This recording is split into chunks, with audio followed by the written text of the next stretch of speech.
पिता परमेश्वर के नाम को ऊंचा करते हैं, उनकी जय जयकार करते हैं। पिता हम सभी को आगे बढ़ाने में आशीष दे और हमारे मनों को बदले। पिता परमेश्वर, हमारा परमेश्वर अद्भुत है, उसने मेरे जीवन में अनंत गवाहियों को मुझे दिया है। पिता परमेश्वर की जय जयकार हो। मेरा नाम अंकित साहू है और मैं दिल्ली से हूँ। वैसे मैं रहने वाला बदायूं का हूँ। एक छोटा सा गांव है बदायूं, उत्तर प्रदेश का, वहाँ मेरा जन्म हुआ था और मेरे पिताजी खेतीबाड़ी का काम करते थे। और वहाँ से मैं निकल के लखनऊ पहुँचा और वहाँ से मैं मौका मिला, मैं एडवोकेट बना और अभी supreme court of India Delhi में मैं कार्यरत हूँ और साथ में मैं जॉब भी करता हूँ। पिता परमेश्वर की अनंत अनुकंपा हमारे परिवार पे हुई। मैं दीप्ति पास्टर को जानता भी नहीं था, मेरी वाइफ भी नहीं जानती थी, लेकिन लॉकडाउन के दौरान इनको ये जब मोबाइल में कुछ भी कर रही थी, अचानक से इनको वीडियो मिली।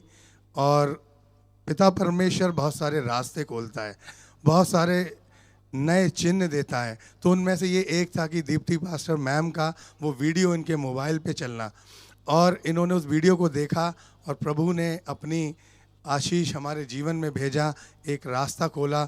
उस समय लॉकडाउन में बहुत सारे लोग परेशान थे, हम भी उन्हीं में से एक थे। और हमारे पास कोई रास्ता नहीं था क्योंकि मैं जॉब नहीं करता था, मैं बिज़नेस में था, बॉम्बे में थे हम लोग, और मेरा एक बहुत अच्छा बिज़नेस था, लेकिन वो अच्छा बिज़नेस नहीं था, वो शराब का बिज़नेस था। और मैं वहाँ पे अपना बार चलाता था, बहुत पैसा मेरे पास आता था, रोज़ का कभी 1 लाख 1.5 लाख रुपए मेरे पास पर डे आता था। और मैं अन्य अन्य चीज़ों में फंसा हुआ था, अंधकार में था। तब लॉकडाउन में हमारे सारे काम बंद हो गए और हमारे जो भी साथी थे, जो भी मेरे साथ अच्छा अच्छा पैसा कमा रहे थे, जो भी हमारे पार्टनर थे, ऐसा अगर हम बात कहें, शैतान का काम, शैतान हमें बहुत सारे मौके ऐसे देता है कि हम शैतान के पीछे हो जाते हैं। और शैतान ने हमारे जितने भी साथी थे, जो हमारे साथ दिन रात रहते थे, उनके जीवन में ऐसा कार्य किया कि वो हमारे विरोधी बन गए।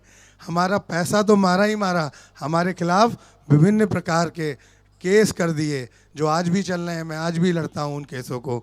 और वो मेरे पिताजी को फ़ोन करते थे कि मैं तुम्हारे बेटे को उठवा लूँगा। मैं, वो पावरफुल लोग थे, वो बड़े बड़े पदों पे बैठे थे, महापौर लोग थे जो सीटों पे बैठे हुए थे। और मैंने प्रभु को जैसे ही जाना, दीप्ति में की हम लोग प्रेयर सुनते थे, आज भी हम लोग सुबह दोपहर शाम जब भी मौका मिलता है, जब भी जो भजन आते हैं, जब भी सुबह में हम उठते हैं, और तब हम उठ के पूरे परिवार के साथ प्रार्थना करते हैं। और मेरा उद्धार भी मैम के द्वारा हुआ। अभी इसी साल मैंने बपतिस्मा भी लिया क्योंकि प्रभु परमेश्वर ने हमें रास्ता दिखाया, क्योंकि पिता परमेश्वर अद्भुत है। हम जो चीज़ें जानते नहीं थे, जब हम एक सामान्य लोगों की तरह थे, जो हम संसारिक लोग में थे, जब हम संसारिक जीवन में थे, तो मैं कोई विश्वास नहीं करता था, मैं नहीं मानता था कुछ भी, क्योंकि बहुत सारी चीज़ें थीं और बहुत सारे लोग भी हम देखते थे। हम पढ़े हुए लिखे लोग हैं कि हम ऐसे विश्वास नहीं करते, मैं भी उन्हीं में से था। लेकिन जब मैं जीवन में आया, मसीह जीवन को धारण किया, प्रीति ने मुझे जीवन के बारे में बताया, और प्रीति दीप्ति पास्टर की जो हम प्रेयर पढ़ते थे, सुनते थे, तो हमारे दिलों को प्रभु ने खोला।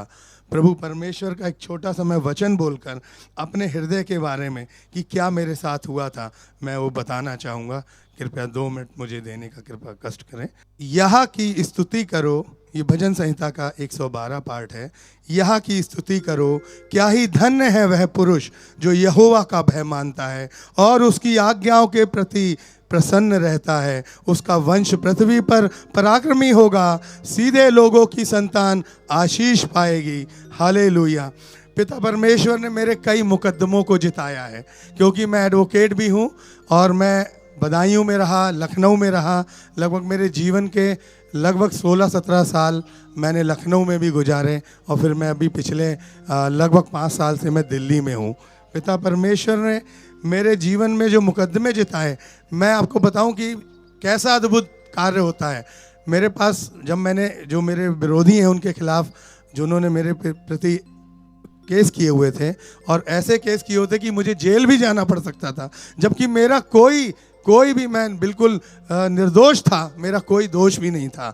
उन्होंने मुझे जेल भेजने के लिए, मेरी दुश्मनी निकालने के लिए मुझ पे केस कर दिया। और ऐसी स्थिति आ गई कि लगातार 2-3 बार मुझे नोटिस आ गए कोर्ट से। और भले ही मैं एडवोकेट हूँ, लेकिन न्याय कानून तो सबके लिए बराबर है। तो पिता परमेश्वर को मैंने दया मांगी, प्रार्थना में हम बने रहे। और मेरा एक लगभग 15-20 साल पुराना हाई कोर्ट का एडवोकेट, जो कि मेरी फाइल को लेके कोर्ट में जज के पास गया हुआ था, मेरा मुकदमा उस तारीख पे लगा हुआ था, और उसका सुबह सुबह 2-3 बार फ़ोन आया कि अंकित भाई, मैं आज आपकी फ़ाइल नहीं लगा रहा, ये जो कोर्ट में मैं खड़ा हुआ हूँ 4-5 मुकदमे आए हैं और इस जज ने किसी को कोई रियायत नहीं दी, कहा कि जाओ और अपना जाके केस उसी डिस्ट्रिक्ट में लड़ो जहाँ FIR तुम्हारे खिलाफ लिखी गई है। मैंने कहा आप बिल्कुल परेशान मत हो, मेरा यहोवा परमेश्वर बहुत ताकतवर है, वो अद्भुत कार्य ऐसे करता है जो हम सोच भी नहीं सकते। तुम जाओ और लड़ो, और जो भी होगा मैं मानने को तैयार खड़ा हूं। और पिता परमेश्वर का चमत्कार हुआ। मेरे पास 3 बजे उसका फोन आता है कि अंकित भाई, हम केस जीत गए हैं और पिता परमेश्वर ने हमें ऐसा आशीष दिया है। मैं पिता परमेश्वर का धन्यवाद करता हूं, जय जयकार करता हूं। जो पुरुष अनुग्रह करता है और उधार देता है, उसका कल्याण होता है, वह न्याय में अपने मुकदमों को जीतता है। हालेलुया, हालेलुया, आमीन। पिता परमेश्वर इन वचनों के द्वारा हम सभी की आंखें खोले, हम सभी के हृदय को भरे। और पिता परमेश्वर, हम दीप्ति पास्टर के लिए प्रार्थना करते हैं, इस पूरे चर्च के लिए, अशोक भाई के लिए प्रार्थना करते हैं, इन सभी लोगों के लिए प्रार्थना करते हैं, सभी वॉलंटियर के लिए, लवली सिस्टर के लिए, और जो भी यहाँ बैठे हुए हैं, हम दिल से प्रार्थना करते हैं। पूरी कलेशिया के लिए प्रार्थना करते हैं कि पिता परमेश्वर रात दिन और पिता चौगनी ताकत से इन्हें बढ़ाने का काम करें। पिता परमेश्वर की हालेलुया। गौतम गुजी नच नच के, गौतम गुजी नच नच के, गौतम गुजी नच नच के, गौतम गुजी नच नच के, गौतम गुजी नच